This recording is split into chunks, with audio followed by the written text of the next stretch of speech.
növbəti maraqlı bir mövzu ilə davam edirik və vacib bir mövzu ilə davam edirik. Çünki söhbət evlərdən gedir, evlərin alqı-satqısından gedir. Evlərin alqı-satqısının qiymətləndirmənin tətbiqində dəyişikliklər olub. Necə olub, nə cür olub? Biz də bunu elə efirimizin qonağı Azərbaycan Qiymətləndiricilər Cəmiyyətinin İdarə Heyətinin sədri Vüqar Orucla müzakirə edəcəyik. Vüqar müəllim, xoş gəlmisiniz. Sabahınız xeyir olsun. Sabahınız xeyir olsun. Elə bilirik ki, Azərbaycanda daşınmaz əmlak bazarında yeniliklər gözlənilir. Bu nədir, nə yeniliklərdir? Bu haqda məlumat verərdiniz. Bilirsiniz, hər bir peşəkar və ya mütəxəssis gərək fikir ifadə edəndə ilk növbədə onun ictimaiyyətə təsirini və məsuliyyətini dərk eləsin.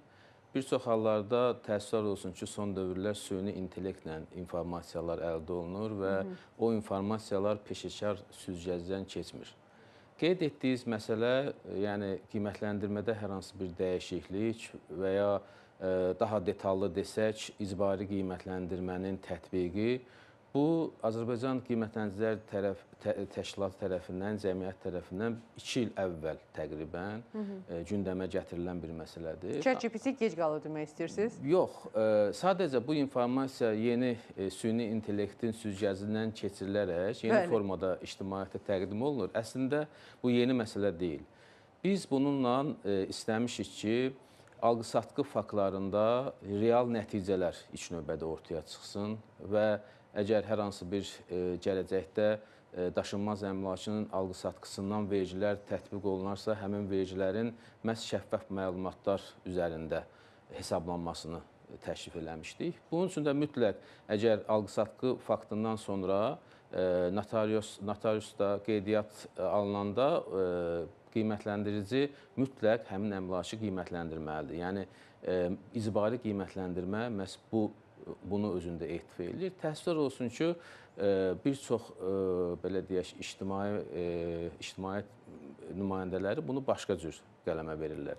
Hətta belə bir ifadələr var ki, icbari qiymətləndirmə məhz daşınmaz əmlakın qiymətində bu və ya digər dəyişikliyə səbəb olacaq. Yəni, hətta mənzillərin qiymətlərinin ucuzlaşacağını ehtimal edənlər də var. Çünki düşünürlər ki, əgər şəffaf qiymətlər, real qiymətlər qiymətləndirici tərəfindən hesablanırsa, alqı-satqı prosesində notarial kontora müraciət etdikdə hər iki tərəf fərqli qiymətlər söyləmək imkanından məhrum edilirsə, yəni real qiymətlər ortada olursa, bu daşınmaz əmlakın bu və ya digər formada qiymətinə təsir göstərəcək. Təəssüflər olsun ki, daşınmaz əmlak bazarı müasir bazar alətlərinin təsiri nəticəsində formalaşır. Yəni, buradakı qiymətlər hər hansı bir inzibati metodlarla tənzimlənə bilməz. Çünki biz bazar iqtisadiyyatı dövründə yaşayırıq. Əsas qiymətlərin müəyyən olunmasındakı amil məhz tələb və təklif amilləridir. Əgər bazara daha çox müraciət olursa, bu qiymətlərin artımına səbəb olur. Yox, əgər bazarda müəyyən durğunluq situasiyası baş verirsə, bu zaman qiymətlərdə ya stabillik, ya enmələr müşahidə olunur. Bu təbii bir prosesdir. Bunu bütün iqtisadçılar bilir və bazar iştirakçıları da o cümlədən. Hər hansı bir inzibati tədbir qiymətə təsir göstərə bilməz. Amma icbari qiymətləndirmə bizə nə verə bilər? İlk növbədə qiymətləndirmə bazarı genişlənə bilər.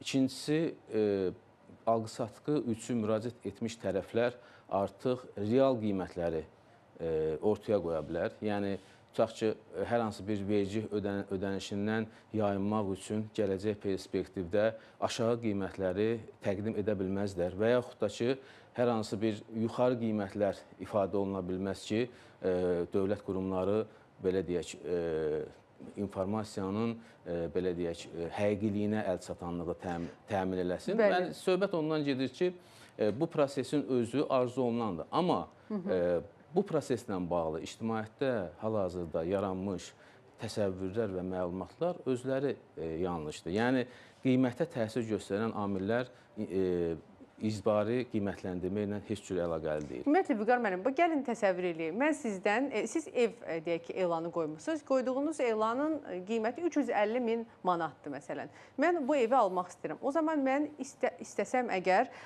Azərbaycanın Qiymətləndiricilər Cəmiyyətinə ya da bir nəfəri dəvət edirəm qiymətləndirici olaraq gəlib sizin 350 minə qoyduğunuz evi qiymətləndirsin ki, həqiqətən bu qiymətlə bir bağlılığı varmı? Yəni, əgər o gəlib qiymətləndirirsə ki, 240 mindir, bu zaman siz qanun pozmuş mu olursunuz, yoxsa hər hansısa bir bunun cəriməsi mi var? Bax, bunu izah eləyərdiniz. Yox, bilirsiniz necədir?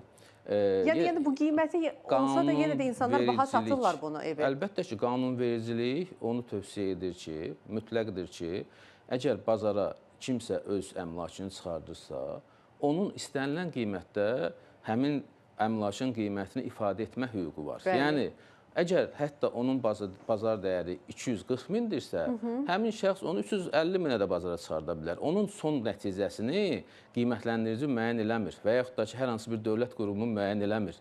Onun nəticəsini bazar özü müəyyən edir. Bazara 350 minə çıxartdığı evi bazarda heç kim almır və təbii ki, getdikcə o aşağı qiymət təklif eləməyə məcbur olur və real qiymətə satır. Əslində, mənzillərin, obyektlərin, bütün daşınmaz əmlak növlərinin qiymətini müəyyən edən məhz bazarın özüdür. Bir məqamda qiymətləndirici gələndə o ən əsas evdəki nələrə baxır? Ola bilər ki, məsəl üçün, adətən necə sevirlər? Evli satanda heç bir evin mənfi tərəflərini göstərməsinlər və insan da axı o evin içində yaşamır ki, bilsin, köçəndən sonra bilir. Bəs qiymətləndirici necə orada ola biləcək qüsurları tapır? İlk növbədə biz ona diqqət yetirək ki, qiymətləndirici kimdir? Qiymətləndirici müvafiq peşə sahibi olaraq Dövlət İmtahan Mərkəzində uğurla öz istiqaməti üzrə imtahanı vermiş şəxsdir. Həmin imtahandan sonra qiymətləndirici şəhadətnamə alır və Azərbaycan Respublikasının Qiymətləndiricilər Palatasında qeydiyyatdan keçdikdən sonra rəsmi fəaliyyətə başlayır.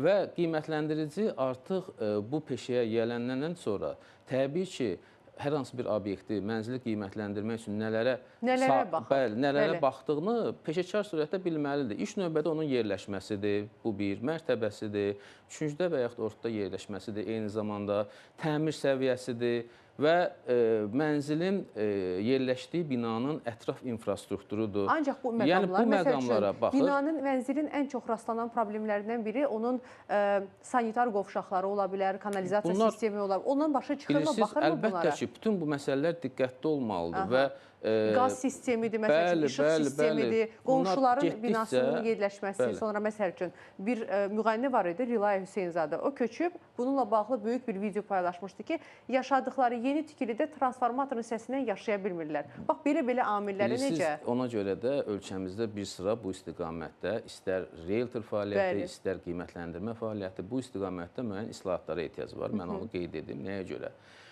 Dünya praktikasından biz müəyyən şeyləri öyrənməliyik. Çünki dünyada hər hansı bir şəxs özü əmlak aldıqda mütləq peşəkar qurumlara müraciət edir ki, konsalting xidməti əldə eləsin. Bizdə isə biraz bu məsələ fərqlidir. Daha çox vətəndaşlar çalışır ki, birbaşa satış elan olunan ərazidə həmin şəxsin özündən, yəni birbaşa mülkiyyətçidən mənzil alsınlar. Bu zamanda bir çox araşdırma təbii ki, aparılmır. Siz dediyiniz məsələlər ki var, səsin gəlməsidir, həmin kommunikasiya vasitələrindəki problemdir, ondan sonra tikinti materiallarının keyfiyyətidir, binanın ətrafındakı infrastrukturdur, sıxlığın olub-olmamasıdır. Çox faktorlar var təbii ki. Yaşayış üçün tələb olunan bütün istiqamətlər, bütün komponentlər mütləq təhlil olmalıdır. Vətəndaş təbii ki, professional realtor deyil və yaxud qiymətləndirici deyil, özü öz başına bunları təhlil etmə imkanlarına çox nadir hallarda təsadüf edə bilərik ki, elə vətəndaşlar var ki, həmin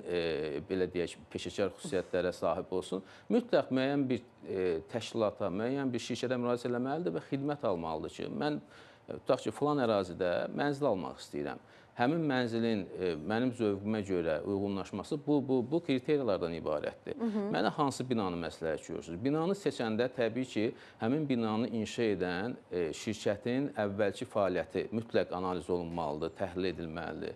Hər hansı bir problemi olub-olmaması müəyyənləşdirilməlidir. Sonra həmin binanın tikintisində tikinti normativlərinə əməl olunub-olunmaması barədə məlumat əldə olunmalıdır. Ondan başqa tikinti materiallarının keyfiyyəti barədə ki, hansı materiallardan istifadə olunur. Siz yəqin ki, sosial şəbəkələrdə və saytlarda, əmlak saytlarında görürsünüz, istər-istəməz göz oxşayan müəyyən təmir nümunələri var. Əgər vətəndaş buna baxır və fikirləşir ki, doğrudan da ev yüksək səviyyədə təmin olunub, amma əslində bir çox hallarda həmin təmir vasitələri, həmin materiallar ucuz qiymətli və tez aşınan materiallar olur. Sadəcə vətəndaşın gözünü boyamaq üçün, müəyyən təsəvvür yaratmaq üçün həmin təmir sanki hədiyyə vasitələrindən qablaşdırmasıdır. istifadə edirlər. Vətəndaş alır mənzili, doğrudan da bəyənir və zövqünə uyğun olur. Amma bir müddətdən sonra artıq görür ki, onun istifadə etdiyi bütün əşyalar, bütün belə deyək ki, qurğular və s. hamısı tez bir zamanda aşındı. Və siz dediniz problemlər meydana gəlir. Xatırladım, Kanalizasiya uzaq olsun problemi. bizdə Hatayda xatırlayırsınız, zəlzələ olanda nə qədər binalar çökmüşdü və videolar çəkirdilər ki, insanlar daşı götürüb belə ova bilirdilər əllərində. Bəli, bəli, sementin, qumun və digər Bəli. tikinti materiallarının nisbəti çox önəmlidir. Ümumiyyətlə bilirsiniz, hər hansı bir bina inşa olunursa, mütləq o tikintinin keyfiyyətinə nəzarət qurumu tərəfindən mütləq monitorinq olunmalıdır. Həmin keyfiyyətə təminat üçün müvafiq sertifikatlaşmadan keçməlidir. Dünya praktikası bunu sübut eləyir və indi siz elə bir faciədən bəhs elədiniz. Elə faciələrlə biz üzləşməyək deyə mütləq yüksək keyfiyyətli tikinti materialları və şirkətlərin də öz peşəsinə, öz işinə məsuliyyətlə yanaşması tələb olunur. Vüqar müəllim, bax, belə bir şəxsin dəvət edib evi qiymətləndirilməsinin rüsumu, qiyməti nə qədərdir? Bilirsiniz, bu da təbii ki, bazar tərəfindən müəyyən olunur. Elə şirkətlər var ki, öz xidmətini yüksək təşrif eləyir, qiymətə təşrif eləyir. Şirkətlər də var ki, onların maddi texniki bazası kifayət qədər deyil, xərcləri çox deyil, işçi sayı çox deyil, onlar aşağı qiymətlər təşrif eləyir. Bunun minimum qiymətləri var ki, məsələn, bir mənzilin qiymətləndirilməsi hal-hazırda təqribən bazarda 200-300 manat arasıdır. Ha, bu əslində elə də baha deyil. Bəli, amma onu da deyim ki, Azərbaycanda təəssüflər olsun ki, qiymətləndirmə sektorunun inkişafı üçün kifayət qədər addımlar atılmayıb. Nəyə görə addımlar atılmayıb? Mən deyim sizə. Məsələn, qonşu Türkiyədə biz onu araşdırmışıq. Bir mənzilin qiymətləndirilməsi Azərbaycan manatına çevirsək 500-550 manatdır. Türkiyədə? Bəli, bəli. Amma Azərbaycanda təbii ki, ondan 2,5 dəfə aşağıdır. Bu da qiymətləndirici peşəsinə marağın kifayət qədər olmaması ilə nəticələnir. Yəni, istər gəlirlər baxımından, istər ümumiyyətlə peşənin perspektivi baxımından çox ciddi problemlər var. Bunun üçün müəyyən islahatlar lazımdır ki, Azərbaycan Qiymətləndiricilər Cəmiyyəti bu istiqamətdə mövcud Azərbaycan Respublikası qiymətləndirmə fəaliyyəti haqqında qanuna dəyişiklikləri hazırlayıbdır.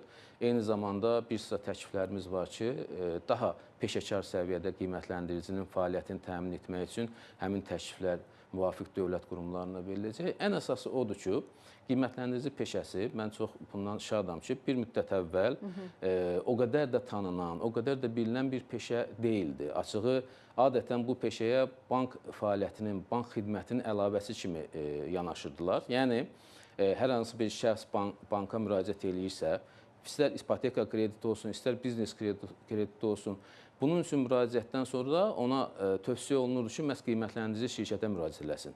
Və çoxları da düşünürdü ki, məhz qiymətləndirmə fəaliyyəti bank sisteminin tərkib hissəsidir. Amma məhz 2022-ci ildən sonra Azərbaycan Qiymətləndiricilər Cəmiyyətində keyfiyyət və kəmiyyət dəyişikliyi baş verdikdən sonra biz ictimaiyyəti məlumatlandırdıq ki, doğrudan da qiymətləndirmə peşəsi ayrıca peşədir. Bu peşə çox məsuliyyətli peşədir.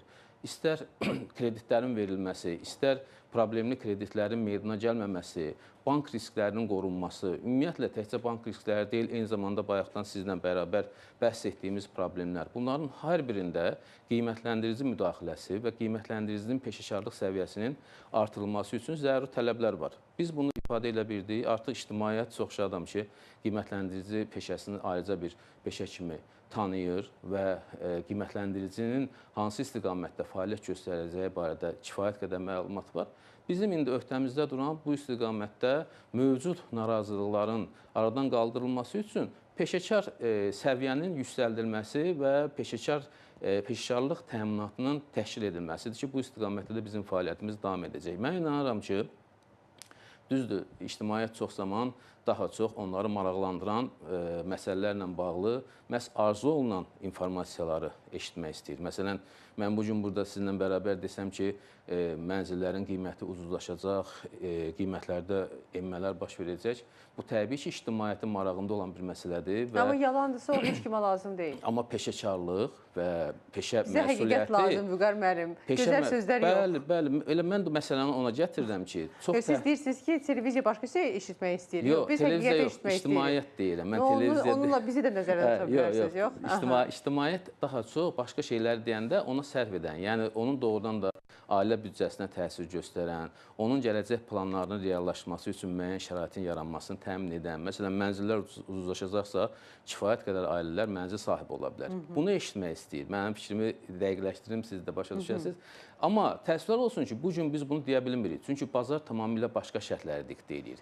Qiymətlərin artımı, istər-istəməz tələbin yüksəlməsi, məsələn, İllərlə hələ görməmişik ki, evlər nə zamansa qiymətdə Bəli, son illəri görürsünüz də. Ancaq qiymət qalxır hər zaman. 2000-ci ildən bu yana hər il qiymətlərin yüksəlməsini görürük. Və söhbət ondan gedir ki, artıq reallıq barədə məlumatları vermək lazımdır. Və bayaq bu məsələni mən ona görə dedim ki, o icbari qiymətləndirməyə mən gətirmək istəyirəm bizim mövzumuzu. İcbari qiymətləndirmənin şəffaf qiymətlərin müəyyənləşməsində rolunu qiymətlərin ucuzlaşmasına təsir kimi qəbul etmək düzgün deyil. Bu iqtisadi yanaşma deyil. İstər-istəməz çox az da olsa iqtisadiyyatdan məlumatı olan vətəndaşımız başa düşür ki, 21-ci əsrdə məhz bazarda istər daşınmaz əmlak olsun, istər digər istiqamətlər olsun, qiymətləri tənzimləyən artıq həmin bazarın özüdür. Biz Sovet dövründə yaşamırıq ki, dövlət qiymət komitəsi olsun və hər şeyin qiymətini müəyyən eləsin. İndi müasir dövrdə bazar iqtisadiyyatı prinsiplərinə uyğun olaraq qiymətləri alıcı tələbatı, satıcının öz məhsulunu reallaşdırma imkanları, bunlar müəyyən edir. Amma təəssüflər olsun ki, çox zaman informasiya qıtlığı və yaxud da ki, informasiyada müəyyən peşəkarlığın olmaması elə bir, belə deyək, yanlış informasiyaların yaranmasına səbəb olur. Bizim də sizinlə bir yerdə borcumuz odur ki, təbii ki, bu məlumatlara aydınlıq gətirək. İctimaiyyət də bilsin ki, hər hansı bir inzibati addım, məsələn üçün bayaq qeyd etdiyimiz icbari qiymətləndirmə heç bir zaman mənzillərin qiymətinə təsir göstərə bilməz. Təsəvvür eləyin ki, siz hər birimiz öz avtomobillərimizi icbari sığortadan keçiririk. Hər il bu məcburi bir aktdır. Bu, həmin avtomobilin qiymətinə təsir göstərirmi? Əsla göstərilmir. Yəni, bu cür inzibati addımlar, hansı ki, məcburiyyət xarakteri daşıyır, sözgedən bazarlara təsir göstərmək imkanlarına malik deyil. Amma bir şey də təsir göstərə bilər ki, məsəl üçün kimsə deyir ki, mənim evimdən yoxdur, əladır, 350 minə satır. Amma əməkdaş, məsəl üçün, gəlir dəyərləndirəndə görür ki, bax, burada evin problemi var, bu otaqda problemi var, qaz sistemində problemi var. İstər-istəməz bu 350 minə satıla bilməz, axı artıq bu qiymətləndirməyə görə evin qiyməti düşür. Bəli, amma qiymətləndirici həmin evin qiymətini, belə deyək də, bazara uyğun müəyyənləşir, amma həmin evin sahibinə diktə edə bilməz ki, diktə edə bilməz, amma ən azından alıcıya. Sən evini 350 minə yox, 240 minə sata bilərsən. Yəni, belə bir şey yoxdur. Bu, yenə deyirəm, bu bazarın üzərində olan məsələdir. Sadəcə, burada bir nüans var. Həmin nüans nədən ibarətdir? Bayaq qeyd etdiyim, alqı-satqı faktlarının təsdiqlənməsi və onların müvafiq, belə deyək, qeydiyyatının aparılması yalnız real bazar dəyərləri ilə mümkün olacaq. İcbari qiymətləndirmə olsa, bu da nə üçün yaxşıdır? İlk növbədə qiymətləndiricilər üçün yaxşıdır ki, sonradan biz əlimizdə müvafiq informasiya bazası əldə edəcəyik ki, tutaq ki, Xətai rayonunda filan binada bu mənzil filan qiymətə satılıb və yaxud da ki, Nizami rayonunda filan qiymətə satılıb. Bu informasiya bazasının formalaşması baxımından çox uğurlu bir addımdır. Amma təkrar dönə-dönə qeyd edirəm ki, bunu bütün ixtisasçılar bilir. Hər hansı bir inzibati tədbir bazar qiymətlərinə təsir göstərmək imkanında deyil. Çünki bazar qiymətlərini məhz bazarın özü müəyyən edir, bazar iştirakçıları və bazar alətləri müəyyən edir. Yəni, burada kənardan bir inzibati metodla, tutaq ki, icbari qiymətləndirmə prosesini legallaşdırmaqla, çünki bilirsiniz ki, hal-hazırda belə bir məcburiyyət yoxdur. Yalnız və yalnız notariuslar tərəfindən müvafiq şübhəli obyektlər olduğu zaman notariuslar həmin obyekti qiymətləndirməyə göndərir. Məsələn, bu da çox zaman qiymətlərin baha olduğu üçün yox, qiymətlərin ucuz göstərilməsi üçün. Yəni, təsəvvür eləyin ki, əgər 2 nəfər Azərbaycan vətəndaşı sövdələşib bir obyekti alırsa, bunun vergiləri az olsun deyə real bazar dəyərindən aşağı təqdim edir. Müqavilədə göstərilir ki, həmin obyekt filan qiymətə deyil, real qiymətə deyil, filan qiymətə satılır. Notarius da həmin sənədə baxır və ehtimal edir ki, bu azaldılmış qiymətdir. O zaman müvafiq qiymətləndirici şirkətə bunu yönəldir və qiymətləndirici şirkət real bazar dəyərini müəyyən edir. Və ona görə də həmin fakt qeydiyyata alınmır. Məsələnin əsas ağırlığı, əsas istiqaməti məhz budur. Aydındır. Çox sağ olun Vüqar müəllim gəldiyiniz üçün və bizi məlumatlandırdığınız üçün. Sizə fəaliyyətinizdə uğurlar arzulayırıq. Təşəkkür edirəm. Əziz tamaşaçılarımız, efirimizin qonağı Azərbaycan Qiymətləndiricilər Cəmiyyətinin İdarə Heyətinin sədri Vüqar Orucu idi.